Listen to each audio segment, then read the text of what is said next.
And we're back. Hey, Ed, first of all, let me turn this TV down watching all this March Madness right here.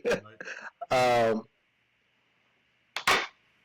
Before we begin, it Mm-hmm. looks like, I don't want to call Ravens and Steelers two ships passing in the night because I don't think they're headed in opposite directions. Right. I can't call a team who has a franchise quarterback going in the wrong direction for a team who doesn't. Okay. But I look at DaCosta's lack of movement. And if I was a Raven, you're a Raven. Are you concerned about the lack of movement at this point in free agency? Well, the depth. I'm just. I think Percy was mentioning this last Mm-hmm. week.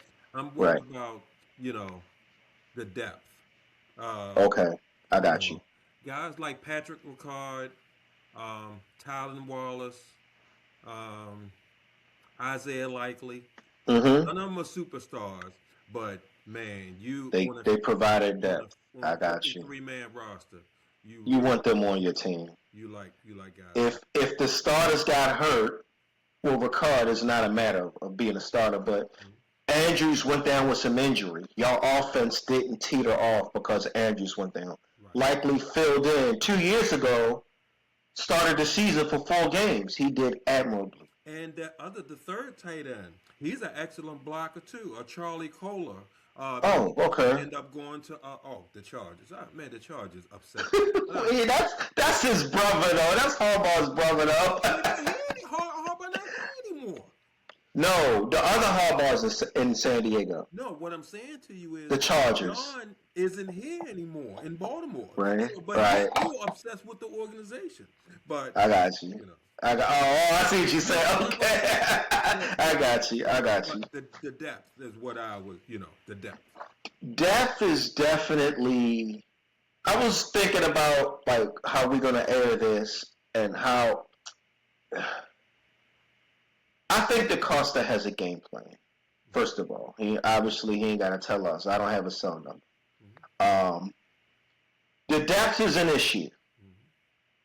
but I don't. When I look at the Ravens and the talent y'all lost, the reason why I was so hard on the Ravens this year Mm-hmm. is because I don't think you. Some teams have so much talent, you lose pieces and you're still going to be okay. Right. You see what I'm saying? Right. Y'all have never lacked talent. Right. As far as talent, uh, I think y'all up there definitely in the top third of the league. So losing a backup tight end, Mm-hmm. the third string tight end, Mm-hmm. for Card, as much as y'all loved him, he's a fullback, He's a fullback. and he's extremely replaceable, Ed. Yeah, he is. Calvin Austin, y'all know that's my little brother. Mm-hmm. He gone to the Giants. I ain't lost an ounce of sleep over it. Right. It happens. Right. It happens. It's not his fault that the Steelers didn't use him properly. Right. Right. He got drafted into Kenny Pickett and Matt Canada. Right. Right. That's his fault. If So y'all, right? Go ahead. if you breaking down crime because you lost Calvin Austin, then y'all wrong. We got a problem. Yeah. We got a problem. Mm-hmm. Absolutely. And I don't think you should break down for Ricard Mm-hmm. or the third string tight end. Mm-hmm. Likely going, That could hurt. but now I know Ed, you're big on the salary cap Mm-hmm. and what a player earns, and worth Mm-hmm. is subjective. Right. But losing a center, if I was a Raven, that would be the biggest source of irritation for me. What you think You're about right. that? You're right. The only issue I have, Neil, is when when somebody resets the market, isn't it Hmm. supposed to be by $1 or $2 million, not by 9 million? I know So the next highest paid center is only like 20. Humphrey makes 18 million a year. That Hmm. is considered excellent. He's the man. He making, and now all of a sudden a guy who's not as good as him gets 27. So what I think happened is the Redskins, Chicago, and Las Vegas got into a bidding war, and Las Vegas said, "We're not Teams that got gonna, cap space. we're not going to lose this war. We want Tyler Linderbaugh." So whatever the price started out as, it ended Hmm. up being 27. And at some point, the Redskins in Chicago did the right thing and was like, you know what we supposed to do? Go up to 30? Right. This is ridiculous. He's not a Right. quarterback. He's not a left tackle. He's not a pass rusher. He's a center. He's a But center, you're which is right. still very important, Abe. It But I didn't is, know. but not 27 Yeah. million important. Nah. No. No. I didn't know. The Chiefs center was at 18. He makes 18, and So he is now widely considered the best in the league. the Steelers got Zach Frazier, who For how long? How many? When are y'all? this is in, he's going in. He's been at 2 years. This is going into his third year. What, So after this year, we got some time, but they had, to pick up the fifth year option, you have to decide by the end between the third and fourth year. So we have them all this year. isn't that based on what round he's drafted? Frazier got drafted. Oh yeah, that fifth year option is only for first. You're right, and he was not a first He was rounder. a first round pick. So y'all. No, What was he? no. What was he picked in? Third. Second or third. Third. Second or third. Still high draft capital, but not first. And he's playing like a first rounder, and he's been doing good. Oh, that's right. They don't have to tell him. They have complete rights over him for this year and next. And Hey, no matter how good he do, y'all you don't pay. We're not giving him 30 a year. I know. And I think he's as good as Linderbaum. You right. You right. Right. You know what? Today I don't think he is, but his ceiling, I think He's ceiling. He could be. How long Linderbaum been in the league? This is seventh, eighth. He's been a while. I want to say okay. He's the same as Hamilton. So they was six. They was in the same draft. He did. Oh, good draft. He's done 5 years. Yeah, this is okay. This going into six. Frazier could be a top three. Yeah, in the NFL by the time his ceiling is high. He can become better than him. Yeah, I got you. Okay, all right, that's right. Fifth year only for first round. That they have to declare by the end of year 3 if they want to pick up your fifth. Like we're going through that now with Roger Jones. Okay. You know what the Steelers decided to do? They didn't pick it up. He's gonna go. Yeah. They didn't pick it up. If he get more money, I wish you the best, bro, but you have not played good enough. That was Omar Khan's first draft pick in 2023. That was his first pick. That was his first. And he is not going to go past the rookie contract. Left tackle. That's the telltale. That's how you really know the worth of a first round pick. Can I get into something real quick since we talked about absolutely. depth and free agency? Okay, you mentioned free agency that how you think the Ravens did. I was reading this article. It's been a lot of talk about the Ravens did Las Vegas dirty. With the Max Crosby thing? Have you been hearing that? And but to answer your question, I used to, before we went on our cruise, I was getting a feed off YouTube for 105.7. Okay. And it's a 4-hour show, 6 to 10. I'm obviously unable to sit still and listen to it for 4 hours, but I would get clips of it. I wasn't able to do that for like the past month. Listen to 105. So before the Max Crosby Raiders debacle, I was kind of listening to it, leading up to it. But since then, I haven't caught much on 105.7. So you got to school me what's going on with that. Different sites. There's this one Raven site. You might have heard of Russell Street Report. The Orioles have one, the Utah Street Report, and this was the Russell Street Report. I've heard of it. Never read anything from it. Okay. Now this is Max Crosby's version of what happened. And if this happened, I'm not gonna lie to you, man. It's kind of shiesty. It may be legal, but it's kind of grimy. Some Patriot Belichick stuff. This is how it went down. Okay. All right. Crosby said he was flown. First of all, he got flown to D.C., not to Baltimore. Had a 2-hour commute to a Ravens headquarters, Owens Mills. Maybe traffic slowed him up. 2 hours. I've made that commute a few times. Right. Yeah. He arrived on Monday, had dinner, chilled with his wife. Although there was a disturbance outside his hotel where a murder was allegedly being committed. By the way, welcome to Baltimore. Oh. The next day, Tuesday, Dang. he arrived at Owens Mills, the castle, talked to some players and assistant coaches. Later, he had an MRI and medical tests, which, according to Max Crosby, took quite a while. Mm-hmm. During the process, DaCosta never met with him. That took Max Crosby kind of by surprise because the GM, a lot of times, he the first one. Absolutely. A important player like that, that's a GM meet. He was like, "Where's Eric?" Didn't see him one time for like 5 hours. He wanted to see the coach, Jesse Minter, defensive minded head coach, but didn't meet with him until the end of the day. Finally meets Minter, the coach, shook hands, but kind of saw that the energy was off. Something wasn't quite right. Mm. And he saw Eric DaCosta standing nearby in the hallway.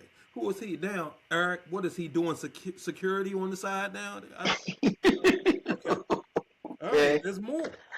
Okay. Eventually, they sat down with Max Crosby and shared some concerns about his knee, but continued to express desire that they wanted him on the team, saying that they just needed a few more medical opinions. And finally, the Ravens assured him that the deal definitely was going to happen. 5 minutes after that, he was told that the deal was off. So. Okay. This is what the national media is saying about it. Mm-hmm. Now, I watch a lot of nationally syndicated. A lot of the national media is siding with Max Crosby. Mm-hmm. I'm just telling, this is the reason why. I didn't look at it this way. And now I'm listening to you read this report to me. This is how I thought about it. It's public knowledge that he had meniscus surgery 2 months ago. Mm-hmm. That was public knowledge. Mm-hmm. I'm wondering why go through all of these steps when you were aware of the issue. Now, Max is going to make a full recovery. Mm-hmm. I don't think, that's not the issue. Mm-hmm. You can recover from it. People have recovered from worse than that. I don't know if he was on crutches. I don't know if he was on a limp. Mm-hmm. But his knee got cut, repaired the meniscus. Mm-hmm. The Ravens knew about it. So I'm wondering if you rejected and he wasn't physically fit enough for you, why did you go through this process to begin with? It's meniscus. There's a time limit on every surgery. ACL is this much. Mm-hmm. Achilles is this much. Meniscus is this. It's like a timeline. I agree. For every surgery. You tore a ligament in your wrist, you're only going to be out a month. Mm-hmm. Nobody cut you, nobody examined it. He tore a ligament in his wrist. That's 4 weeks. He'll be back. So what's the charade for? You know why? It's only 2 things that I see that happen. Mm-hmm. First of all, they were going to. Oh, by the way, I don't believe this. What Rashad was saying, the report that they was trying to get both of them. I don't believe that. They was trying to have a defensive line with Trey Hendrickson and Max Crosby. I don't believe that. I think DaCosta's definitely lying about that. Right. Oh, really? Look, I heard him. I saw the press conference when he said it. I had a tendency to believe him only because I think pressuring a quarterback was not only your biggest weakness. I think it was the reason y'all didn't make the playoffs. Yeah. I think it was the reason you didn't make a deep run. Mm-hmm. Mm-hmm. You're right. Lamar can't score 40 points every game, Ed. Right. That's unreal and inhumane to ask a person, Ma, I need you to account for at least 3 touchdowns every game. Mm-hmm. What are you talking about? That nigga ever do that? I think a lot of teams are seeing their Super Bowl, what happened. They're seeing just you. It's how important that defensive line is. It goes back to the quarterbacks who are not under pressure are winning. Period. So it's simple. It's simple. Mm-hmm. It doesn't matter if the quarterback is great or not. We all know Sam Darnold is not a great quarterback. Mm-hmm. He wasn't under pressure, so he wins. Mm-hmm. So, two things. First of all, the Ravens got cold feet. They were going to make the deal, But they really thought about it for a second, Mill. You know the Ravens don't trade even one first round pick. So they thought about it for a second. Are we really going to do this? And then Okay. secondly, once they saw Hendrickson was still available, look, I bet you I agree with something that one of the guys said on TV. What's If that? somebody, let's say the Cowboys would have signed Trey Hendrickson, Mm-hmm. the Ravens would have stuck to this deal and kept Max Crosby. I There's got you. no way we go into the season without getting a prize. No way. The Okay. only reason they backed out and got cold feet and did the dirty to Las Vegas is because Mm-hmm. they got a pass rusher. He's not as great as Crosby, but they still Mm-mm. got somebody. Henderson think he is, but he's not. He's supposed to think that, by the way. So you get Right. you get your guy, and you still keep your 2 draft picks. I think that's Okay. what happened. Cold feet. Cold feet. Okay. Henderson was still available. Hendrickson was still available.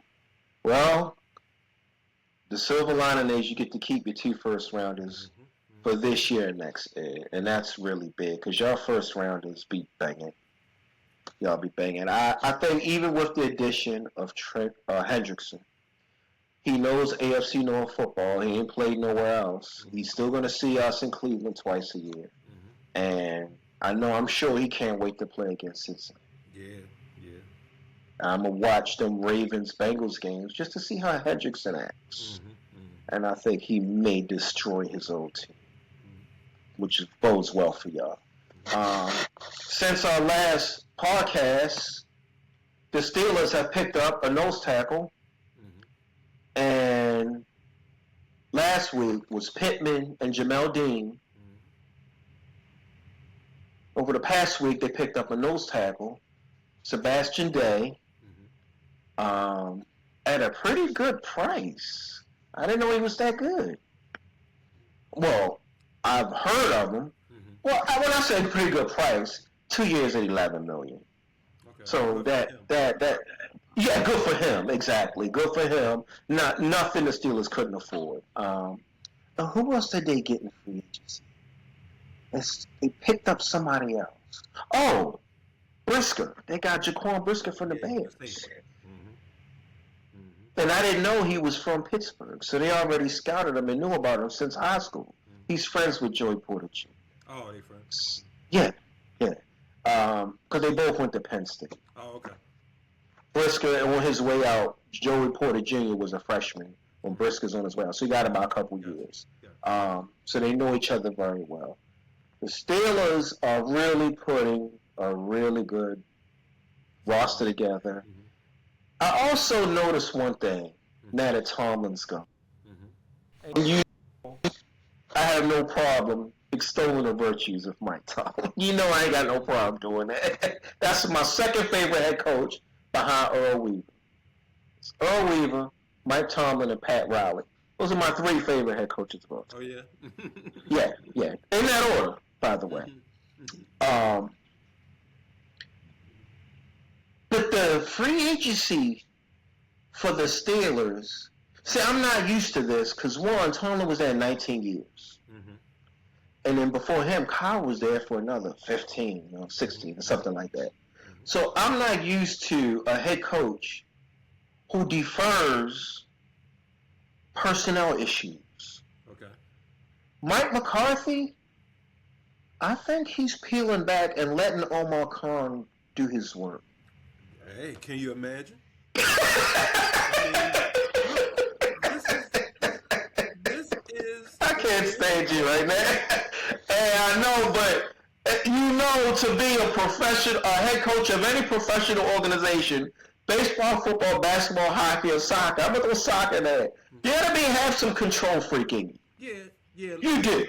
Like you sound like, remember that famous statement by Bill Parcells? If they want you to cook the meal, they should let you shop. Shop for the groceries. Well, Parcells was wrong. Because during the NFL regular season, the college football season is going on, and you don't have time to scout it. You can't do it. You can't do both. You better get ready for Sunday. You ain't got a lot of time to institute your game plan. You know something?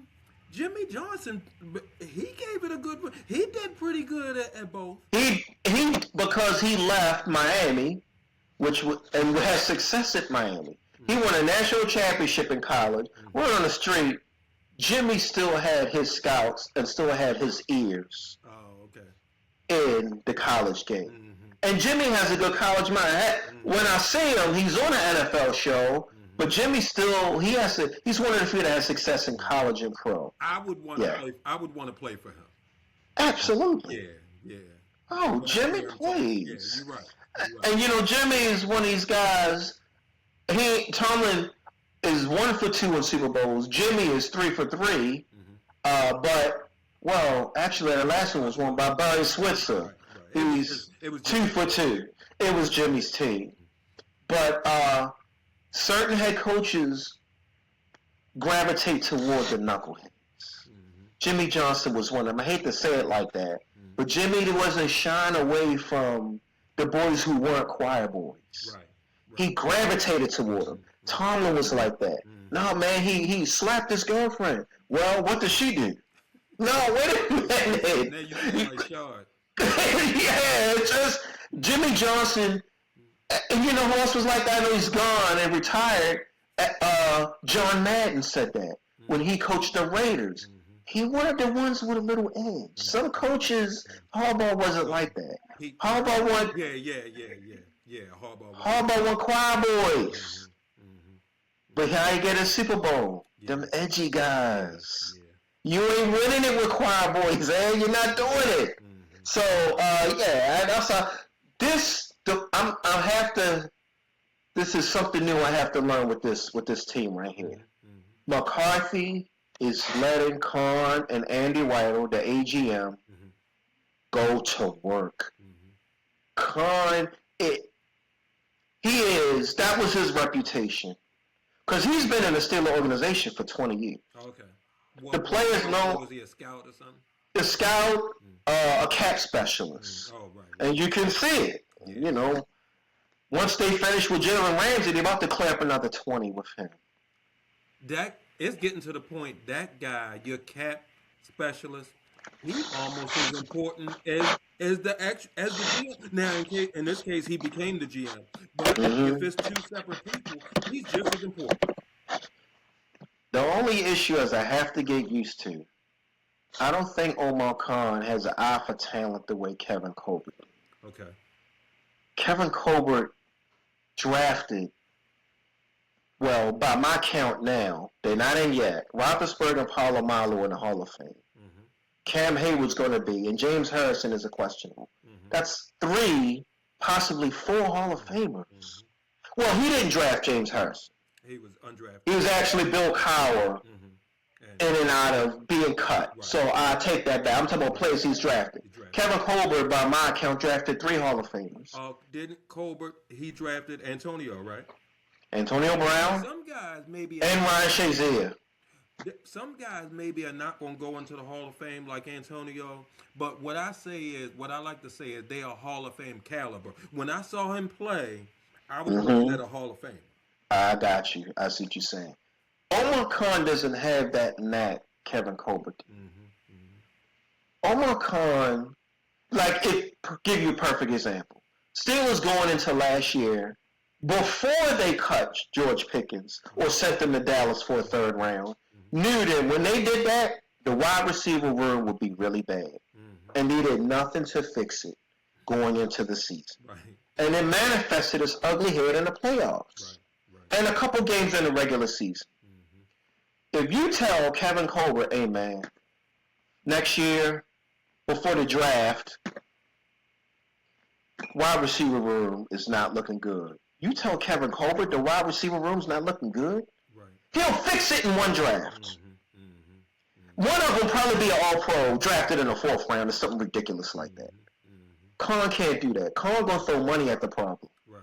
He's throwing money at it. And that's fine if you got it. It ain't tricking if you got it, right? I'm gonna say this to you. You know how we used to always laugh at teams who spend in free agency and get free? Oh, look at them. That's not how you build a team. You build through the draft. Well, you do build through the draft. It's both, though, yeah. This past Super Bowl kind of showed me something. Both of Mm-hmm. those teams really hit home runs in free agency. And that helped them. If it wasn't for those free The agents, Patriots picked up Stephon Diggs. He performed from yes, them he did. great. Didn't your boy Spillane? What didn't they get him? He's the middle linebacker. He balled out for him too from the Steelers. Demarcus Lawrence for Seattle. The, Um, they both of them really supplemented. I guess that's the word I'm looking for. They yes, I supplemented agree. the team with free agents. I agree. They did. They did. It's a combination. You wanna build your stability in the draft, but supplement the free agency.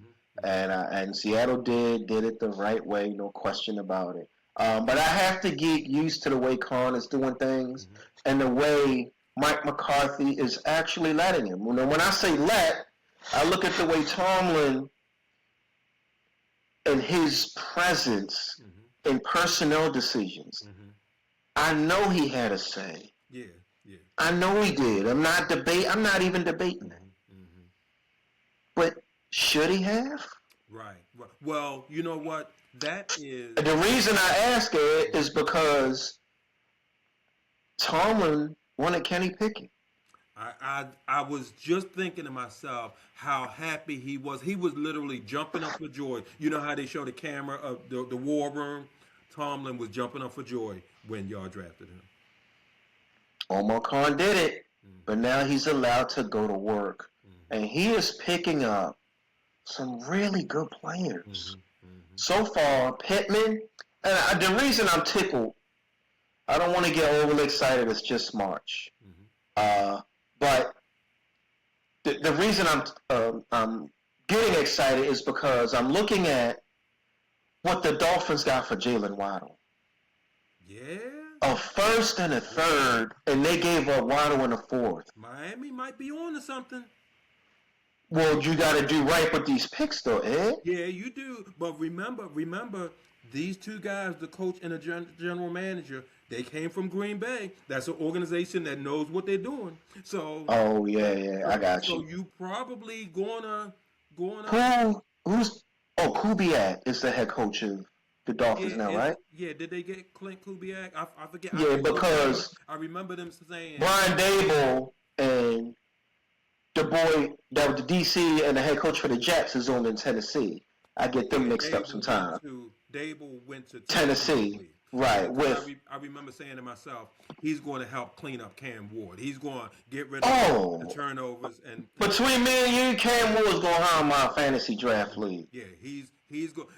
I shouldn't have said that, but whatever. Dable on the low cleaned up Josh Allen. Josh Allen was a turnover machine before Dable got his hands on him. And Josh was a 6'7", 250, 60-pound mess. He turned Josh into an MVP. Yes, he did. And the Giants thought he was going to do the same thing for Dart. Right. Didn't quite work out. But I understand what the Giants were trying to do. Well, see, that's where you make somebody like Dable your offensive coordinator. Maybe he's not a head coach. He's an offensive coordinator. So anyway, I hear you on that. Getting back to what you were saying about McCarthy and Mike Tomlin. When you've been for a long time, just like Harbaugh was here for a long time, man, you build up that cachet. You got pull, you got juice within the organization. Do you think that has more to do with the fact that McCarthy just got there, and even though he's got a good track record, but Pittsburgh not going to let him? I mean, look, McCarthy, to be honest with you, just happy to get a job because nobody else, I don't think, was going to hire him. So he not going to come in the door talking about, oh, I think we should do this. That's interesting. That's interesting. No, I think you should sit here and let us, like you said, let us do our job. If he didn't have the experience he did, I would agree with that. But McCarthy, for 5 years in the Cowboys, Dak's best years were under that. Yeah. Super Bowl Rodgers, all of Rodgers' MVPs were under McCarthy. He has a pretty good rapport with not just quarterbacks, but with offenses. Okay. I hear what you're saying I don't know if I view necessarily as McCarthy is quietly going into the night. I think McCarthy is able to compartmentalize the personnel decision. Mm-hmm.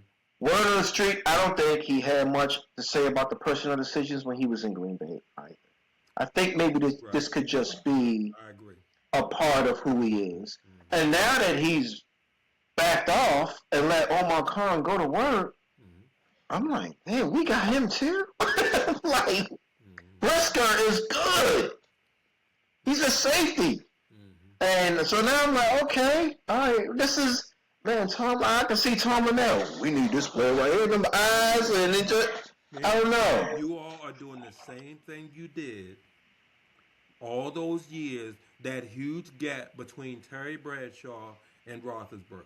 Y'all 21 seasons, by the way. Y'all kept building the roster. And then you got fortunate when, what number was Roethlisberger picked in the draft again? What? 12th or 11th? I want to say 11.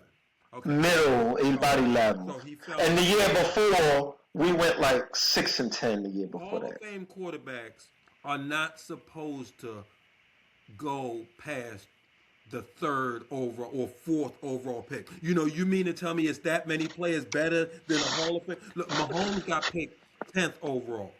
Mm-hmm. You know, Lamar got picked at the end of the first round. We're not even going to talk about Brady in the 6th round. So, you know, that's an anomaly. These guys are top overall pick, maybe second, you know. I got you.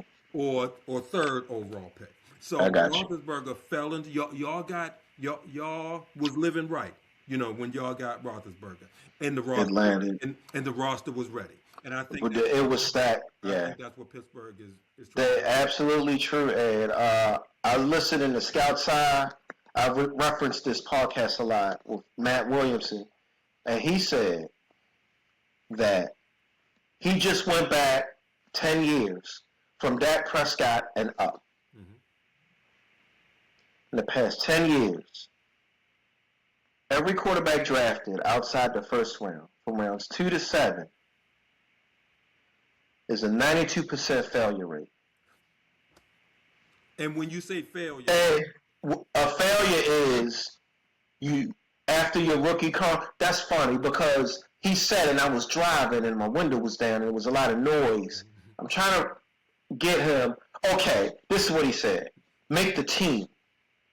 He was like, outside the first round, rounds 2 through 7, since Dak, his 3 examples of success outside the first round were Dak, Jalen Hurts, and Brock Purdy. 7th. Those 3 in the past 10 years are the only ones to turn out in a franchise quarterback. That's what he said. Mm-hmm. So failure rate is subjective, you know. Some people may not be elite, but they are franchise. All 3 of them. You know, going into 2026, they're your quarterback. And they were quarterback last year and have been for the past several years. There's no doubt. Philly believes in Hurts so much, they believe in him more than they believe in A.J. Brown. Yeah. They believe in him more than they believe in Sirianni. Yeah. The Eagle, Hurts is safe. He could be the safest player in the league right now. Mm-hmm. 3 in the past 10 years have just made franchise. Yeah. Then I started thinking about all the not just first rounders, second round quarterbacks, 2 through 7 who got drafted that just flamed out. Kyler Murray was a first round, so he's not included. Yeah, he was first. Baker was first. Just a lot were first. Mm-hmm. But then he started mentioning the names of the ones. We would have to pull up the list. And then absolutely. He started mentioning it. You would be like, oh, I remember that guy. Whatever happened to that guy? Mm-hmm. He's out. He's watching football like we do on Sunday. Mm-hmm. Yeah. However, he also followed it up with how many first rounders flamed out. Yeah. And the topic was, is there any such thing as a quarterback guru? A quarterback, somebody, when you look at this person and be like, oh man, that guy knows quarterbacks. Look, I think Bill Walsh knew quarterbacks, but he had Montana. Anybody outside of Montana? No, Well, that's good let me for say this. him. Let me say this. He was the one that wanted Steve Young when Steve was still in the USFL. And he wanted him so bad, he grabbed him and sat him behind Montana, and they were still winning Super Bowls. And he For a few knew he was years. going to come when we're going to need this guy. Now, Walsh was gone by then, Right, but right. that was his choice. Mariucci came in. I think, was it Mari? Yeah, Oh, no, the guy with the glasses. Seifert. George Seifert won that one. Yeah. And then also, I think... With Walsh's players, by the I'm way. going to tell you somebody else. Walsh, if I'm not mistaken, the 49ers drafted somebody. He also told the 49ers about Jeff Garcia. So I take that back, Ed. Yeah. I take that back. Yeah. And I wasn't even thinking of that one. He knew Jake Plummer was going to be a good... He wanted Jake Plummer. But I think some people in the 49ers organization disagreed with him, and they drafted somebody else, and that guy was nowhere near as good as Plummer, who ended up winning a playoff game, did pretty good. For the Broncos. How would Plummer have looked with the 49ers? He would have looked even better. So Walsh. New quarterback, yeah. But we got to go, that was what, three and a half decades ago? Anybody recent? We thought Daboll, new quarterback, could turn Josh. He got dark, couldn't do nothing. So that was the moral, that kind of the subject of the podcast. Are there any quarterback gurus? Is there anybody that now, or even the past 5 years or 10 seasons, you could be like, oh man, that guy. I would say Shanahan. I knew you were going to say Shanahan. Oh, you know what? Right. I would say McVay too for the Rams. Okay. Hey, he got Goff to a Super Bowl. Goff ain't sniffed nowhere near a Super Bowl since then. Hasn't won a playoff game since. And I don't want to hear it roster. Oh, he hasn't won a playoff game? Has not won a playoff game? Oh, wait a minute. Detroit, did they win? I think they did win a while. To get to the NFC Championship game, they beat somebody that lost to the Redskins 2 years ago. Okay. So maybe one. Yeah, he's one. Okay. The roster was absolute. The offensive line was the best in the league. The roster was loaded. Yeah. I got you. Okay, McVay, Shanahan. It's not many, Ed. No, it's not many. It's not many. It's a couple of guys that are good. Like, I like the guy from Minnesota. He's good with quarterbacks. McConnell. Yeah. Okay. Obviously, this guy for the Colts, the first several weeks, he was making Daniel Jones. People was talking about him in the MVP call. Shane Steichen. Yeah. Shane Steichen. So you got some guys who definitely know something, who know what they're doing, but obviously, like you said, the Godfather, like Bill Walsh. I don't think Joe Gibbs, new quarterback. We're not going to see guys like that. Or part of the problem is, the guys aren't being given a chance. They're getting fired too quickly. Joe Gibbs didn't do anything his first year or two, and I don't think Walsh did either. You got to give him a chance. This football thing, and Seattle being the Super Bowl champs, a lot of people they messing up. They letting a lot of players go. So I just say that to say the tide moves fast in this thing called the NFL. Yeah. They let their number one running back and NFL MVP go. I agreed with that move. Well, who you got to back him up? I don't know who they have. Look, he's not as... And you would... Right, okay, I agree with that. I think Kenneth Walker's a tier 2, who's in a great situation. No question about it. Okay, all right, well, this free agency, I watch a lot of neutral, nationally syndicated podcasts and talk shows, and a lot of them have the Steelers so far free agency, give them a letter A grade. Yeah. So far. Free agency actually goes past the draft if you want. Oh, yeah.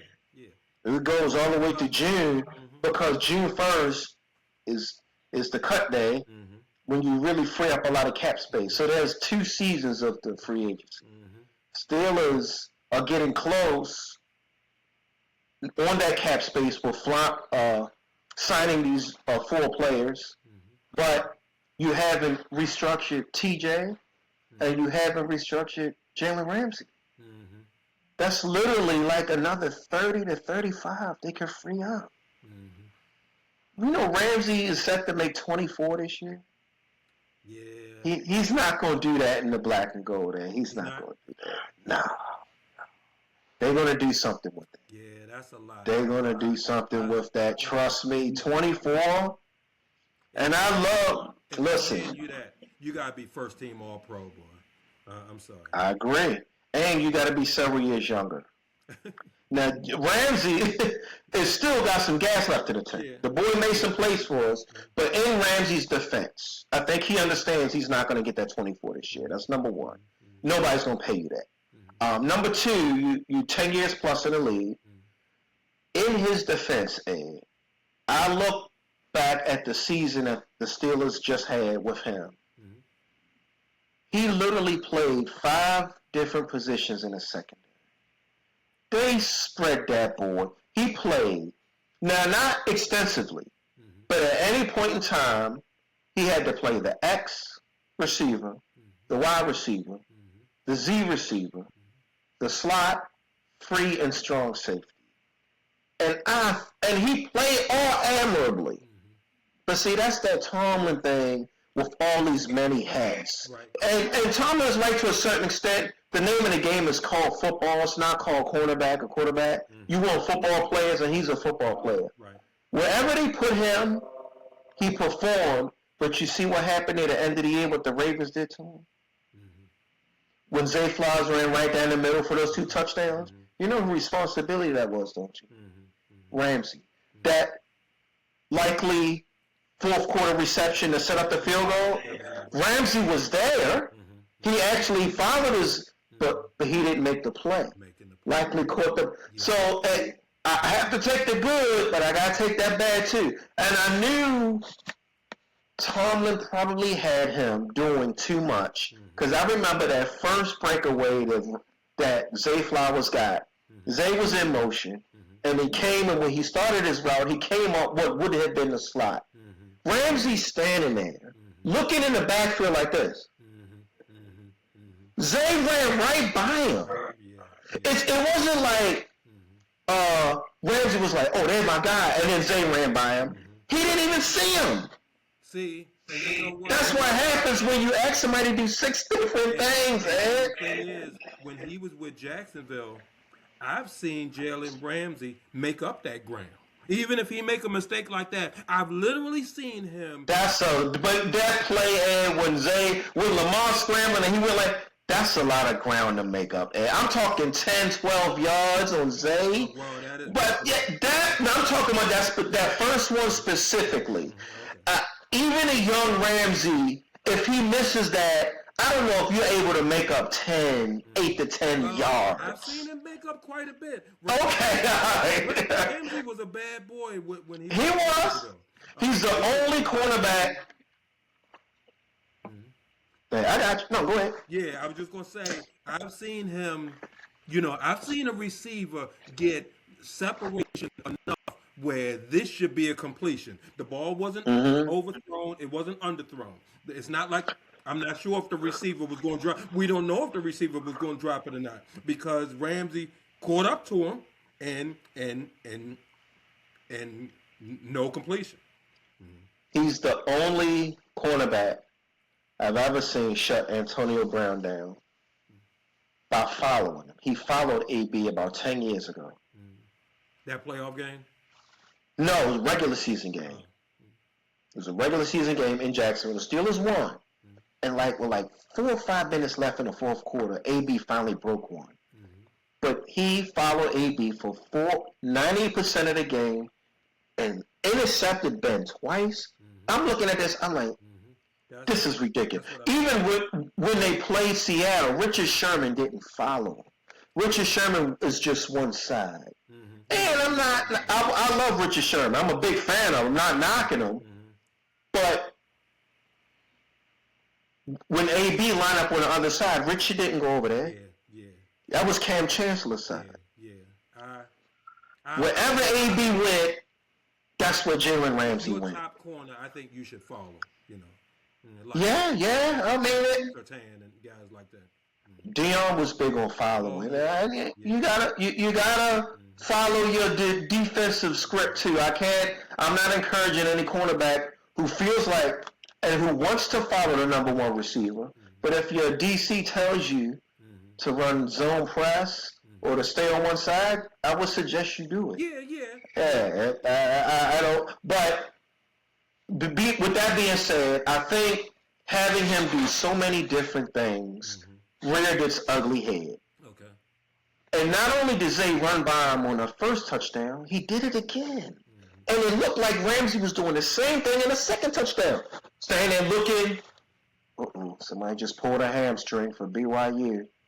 Oh, really? Anyway, yeah, they playing Texas, 17-14. And that second touchdown, I'm gonna tell you, he's like this, looking in the backfield. I'm like, run, Jalen, what you doing? I can guarantee you, when Zay Flowers' career is over, it's not going to look as good as Jalen Ramsey's body of work. But the thing is, Zay is younger than Jalen Ramsey. He has some time. He has time. And he has a good rapport with his quarterback. Yeah. No matter how hard I am on him, he has a good rapport with Lamar. Ed and Troy right now, they watching games, and they know exactly what to do. They know exactly where to be. Their bodies just can't get there anymore. Right. If we could put their brains in a younger body, if you could put Troy's brain in Jalen's body 10 years ago, you have a Hall of Famer, you know. But yeah, so I think with this new restructuring of Jalen Ramsey's contract, and I think that's going to happen. He ain't getting that 24. They're going to shrink his responsibilities. This is just my opinion and what I predict was going to happen. I think he's going to remain on the roster. And I don't think they're going to move him to 6 different secondary positions. I don't think they're going to do that. They're going to Deshaun Elliott and that Brisker. See, the thing about Elliott, I like Elliott a lot. But he's what I call an every other. You know, he hurt himself in week 2 and missed the whole season, Ed. I mean, that's basically the Ravens liked him. That's why, and the Dolphins too. It's the same thing when he was in Miami. That's why he's not here anymore. He gets hurt too much. I understand, but when he's healthy, he is one of the best box safeties out there. He is. And so, if the safety room, and I'm air quoting a healthy Elliott, Jalen Ramsey, and Jaquan Brisker, I'll go with that. You got one that still has some coverage ability, being Ramsey. I think they're going to pay him safety money, tier 2 safety money, and I think he's going to accept it. Okay. And I think he's going to be on the field. I can see that. Yeah, tier 2 safety money. Oh man, Howard down by 6 against Michigan, DC. Still in the first half, right? Yeah, Michigan 26, Howard 20. You know what? Before you said we're gonna close on World Baseball Classic. Oh yeah. Quick, before we do that, I just wanted to say, I was listening to before we came on the coach. What did I say? High Point. They beat. They beat. Wisconsin, the Badgers. Yeah. And you know what? And that's very common nowadays in college basketball. Yeah, I'm listening to the coach, and these mid-majors, they've been saying this for a long time. I agree with what this coach said. He's sick and tired of trying to schedule games against these big teams, and the big schools don't want to play them because there's nothing for the big schools to gain. They only have to lose. You're the one to have something to gain. So he's basically saying he loves the NCAA tournament because now Wisconsin, you have to play it. You don't have a choice. It reminds me. I heard a coach say this 20 years ago when the Terps got beat in the first round by College of Charleston. I'm saying, I remember that. Oh, please, we're gonna mop the floor with them. I remember that. I was on Cedar there. Midway through the first half, I was like, these guys can play. And the coach said the same thing. He said, everybody wonders why we don't play the top teams is because they Mm-hmm. scared of us. But Mm-hmm. they scared. You're the University of Maryland, and you scared of us. Okay, I Mm-hmm. understand that you don't have anything to gain, but they said they love the NCAA tournament because now you have to play us. When they say you are the number 5 seed against us, the number 12 seed, okay, you have to play. You can't say we not playing. I got you. It's interesting. Mm-hmm. Okay, yeah. I filled out two brackets. I Mm-hmm. got the Houston Cougars against the Michigan Wolverines in Okay. one, Okay. and Houston winning it. Mm-hmm. In the other one, I got Duke making a deep run, Mm-hmm. making a championship, and they almost lost. Did they? This is The reason I picked Duke is because Duke has the ability to spread you out, and they got four really good three-point okay. shooters. Four. Mm-hmm. And they got Boozers, both of Boozer's boys there. Mm-hmm. They have, I don't know why. Oh, one of my sleepers is Arkansas. Okay. Calipari. And I have no, you know I'm not a Calipari fan. Right. But I think I got Arkansas in one of my brackets in the Final Four. Oh, really? Yeah, if it happens, I look brilliant. Mm-hmm. They get bumped next week, so what? Mm-hmm. It is what it is. Right. But, hey, we're going to pivot to the World Baseball Classic. I'm disappointed, but I think Venezuela winning it is a total win for the whole World Baseball Classic. Okay. I think it's a win for baseball, period. All right. 4 different countries have won it the last 4 classics. Yeah. Venezuela this year, Japan 3 years ago, United States before that, Dominican Republic before that. Okay.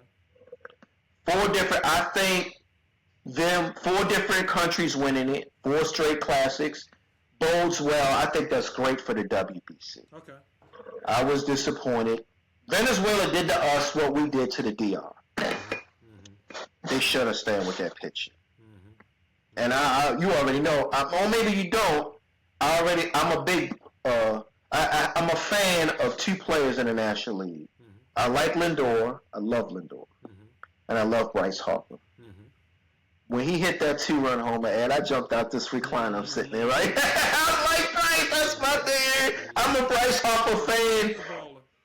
Oh, no question. You can come up with several outfielders or first basemen or wherever he plays that get better stats than him. But when the season is on the line, I want that bat in Bryce's hand. Period. He's one of the few players, when the Nats drafted him, he was 19. Yeah. They threw the keys to their organization to a 19-year-old. He never folded. He never wavered. Professional, mature, classy, just conducted himself. Another thing I always look at with guys like him, he's able to handle playing in a city like Philly. Philly's bananas. Well, they just up the road. And not everybody can do that. Can play in Philly. Yeah, exactly. And before that, he was D.C., which is still the area. Yeah, but Philly, Philly, New York, the players that don't know, that might think, oh, I just go there, I'm do my thing. No, you just don't. Derek Jeter, Allen Iverson, Patrick Ewing, Eli, some guys just can handle that huge. Their demeanor can handle it. Their psyche can handle it. So I've always been a Bryce Harper fan. You can name a whole bunch of players better than him statistically. Of course you can. I was talking to some guy in my warehouse, and I was like, if you could pick 2 players from every defensive position, you get 6 outfielders, 2 of every infielder. I said my 2 shortstops will be Gunnar Henderson and Francisco Lindor. Over Bobby Witt Jr.? Yeah, I would take Gunnar. Well, because he's an Oreo. And I got to take Gunnar. No, not over Gunnar. I'm talking about over Francisco Lindor over Bobby. I know. I'm such a fan of Francisco Lindor. Bobby Witt is that dude. And he kills our team. Anyway. Bobby Witt, I would take him over some pitchers. Yeah. Oh, look. Witt, Judge didn't do as well as everybody would have thought. Witt, Gunnar killed. Yeah. Gunnar hit like almost 500. Disappointed not getting into the last game. Now that's what I wanted to get into, man. Now Yeah, why didn't he get in it? Oh, he did get in it. he got into When they went to a relief pitcher, when they went to a right-handed, but he got in. Yeah. He got in. I don't remember what he did. No, obviously nothing. But we only scored 2 runs on his home run. But yeah, he got in. Okay. He got in that batter too. You know, I really think there's something to this thing about guys that don't deliver in October. These are the same guys that didn't deliver. How many rings are on this team? I think maybe just Alex Bregman, and he's a cheater. On the Houston. These guys just don't come through in well, in their defense, I was looking at this Dominican Republic team that they beat, and it ain't too many rings on that team either. Okay, Soto and them didn't even make the playoffs. I'm glad you said that, because the 2 star-studded teams who only strike people out and hit home runs, both of them lost. But the team that actually played baseball won the championship. Venezuela. Can you imagine? I need to go back and look at the rosters of this Venezuelan team and look at how many World Series they had. The catcher, remember the Royals, Salvador Perez, that's one. So, when they beat us about 10 years ago, Savvy was on that team. Mm-hmm. I went to one of those playoff games, by the way. Mm-hmm. Yeah, Savvy was on that team then, so that's one. Mm-hmm. Now, I'm not going to try to count. Yeah, you're probably not going to have a lot. You don't. Venezuela has good major league players on there, but not many. Is that championship should have been Dominican against USA. If you look at those 2 raw meal, that come on. You know what the reason I was so happy when USA beat Dominican Republic? And it's not that I have a problem with flashy players. We play with them in our level of sports. That's fine. You want to gyrate, do a somersault and a backflip after a 5-yard reception. That's fine. Do your thing, bro. We don't believe it, but nobody gets out alive. Whatever, right? The reason I think the United States was better is because I think we drafted a team. Mm-hmm. The Dominican Republic drafted the best players with the best stats. Mm-hmm. Mm-hmm. You can't have too much of that flash in a locker room or a dugout. Okay. You looking at Tatis, him. Man, it's only so much bravado you can deal with on one roster. Some glue guys. You need some glue guys. They just picked the best stats. Mm-hmm. And as much as I love Pujols was that dude. Mm-hmm. Mm-hmm. All right? I mean, I know he was that coach, and because he's Dominican Republican, he probably knows how to deal with them. Because Pujols wasn't about a lot of that flash. It's not all of it. He was all business. And I listened to David Ortiz on the pre- and post-game show. Not a fan of him, by the way, at all. He's a hater. I know your Dominican Republic team didn't win it, but when the USA beat the DR, he interviewed Roman Anthony, who had the game-winning RBI, but he didn't interview the hitter who tied it up, which was Gunner's home run. He didn't give the Oreo no love. Jeter said something about it. Well, Gunner's home run tied it. No. Roman. Yes. And it pissed me off. Well, you know what? That also is Red Sox Oreo. He making sure he stays in good with Red Sox Nation. Well, I see it different. Gunner's home run tied it.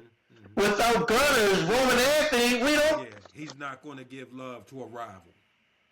I mean, I even before that, I didn't like him, and since that, I really don't like David Ortiz. Unlikable, at all. And you're not that smart anyway. And you were chubby when you played. Smashing the phone in the dugout, and then Dude, and what is that? then that ridiculous comment. Now Jim Palmer, called him out. What Jim said about Ortiz wasn't that bad. Jim doing his job. He going straight from the hip. Old school. And Jim old school, absolutely. You know what this fool David Ortiz? You remember what he said about Jim Palmer? He said. No, I don't remember. He said that Palmer is just trying to make a name for himself, criticizing him. Jim Palmer is trying to make a name for himself.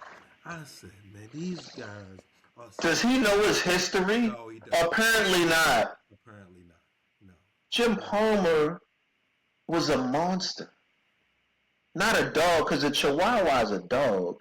Jim Palmer was a beast. He would have been 0 for 4 with 3 strikeouts. I tell you. Oh my God, they couldn't hit Jim. He was fat and chubby when he was in his prime. And he only played a so good defensive first base. But he swung.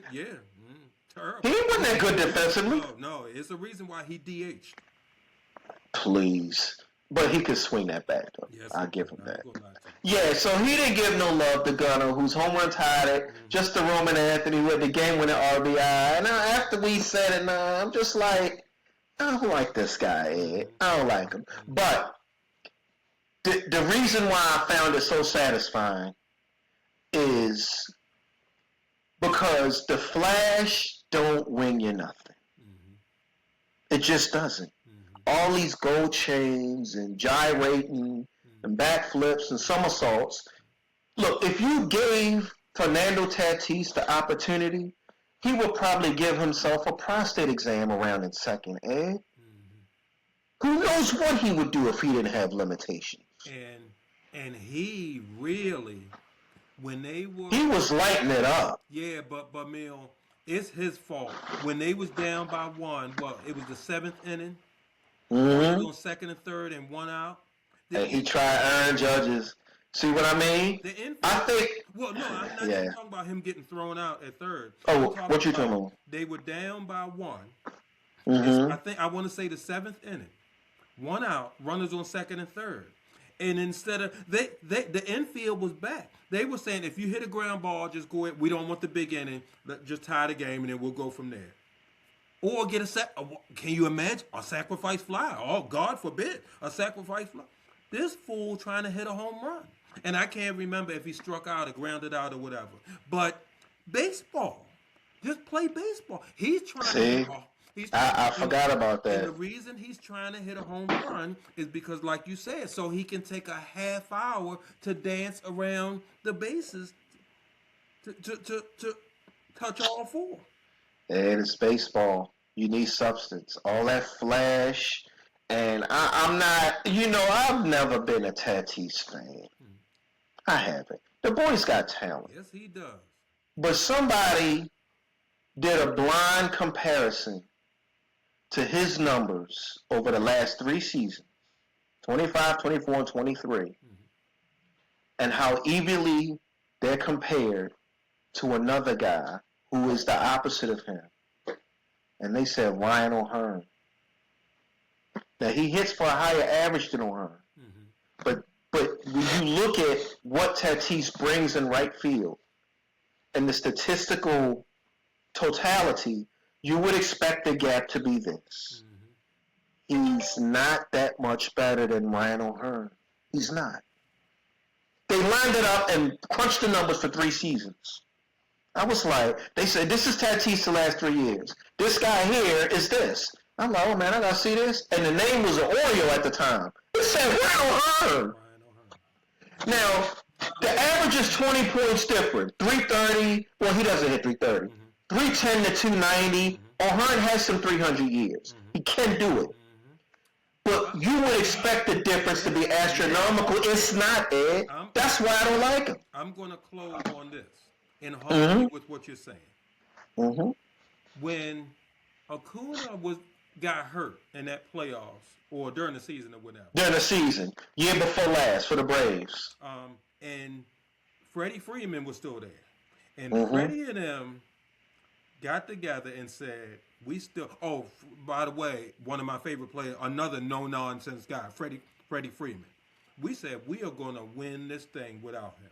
And that's exactly, you lost Ronald Acuna. And the other dude, Ozuna, picked up the slack. See?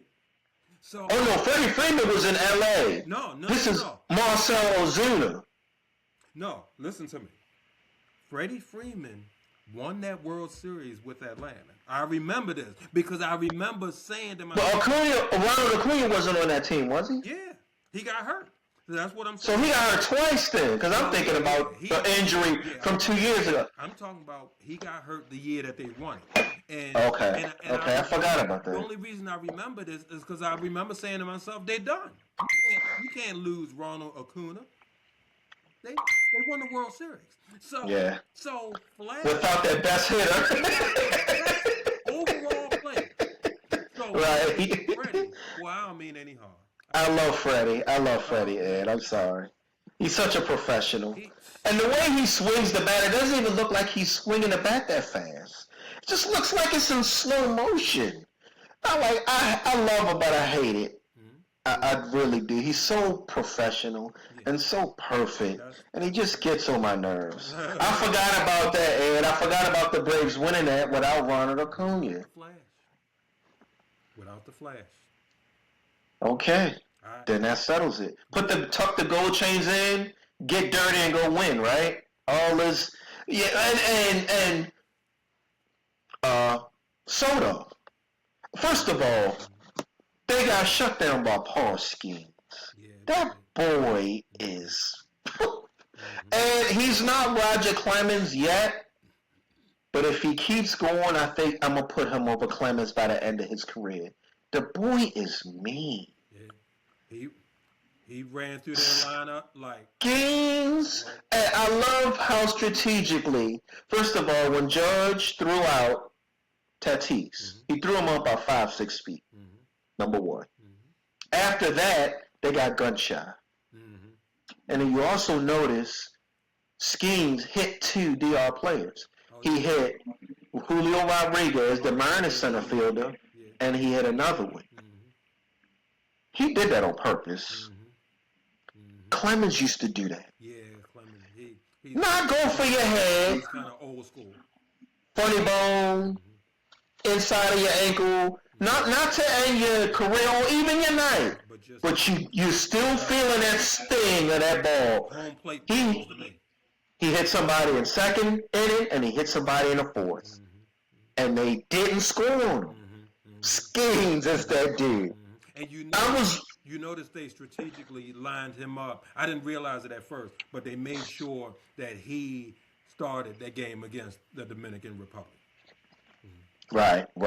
You're right. Well, they didn't win it, but this was the best WBC I've seen in years. And absolutely. It's a win. It would have been nice to get it done, but Venezuela deserved it. Well, a win-win for the WBC. I got Houston, before we close out, winning one. Them against Michigan. And then the other one, I don't remember who I have winning. I think I have Houston making the Final Four in both my brackets. Duke and Arkansas won, Houston and Michigan in the other. So we'll see what happens. It's NCAA. It's that time of the year. Yeah. Something else that I love, the one and done.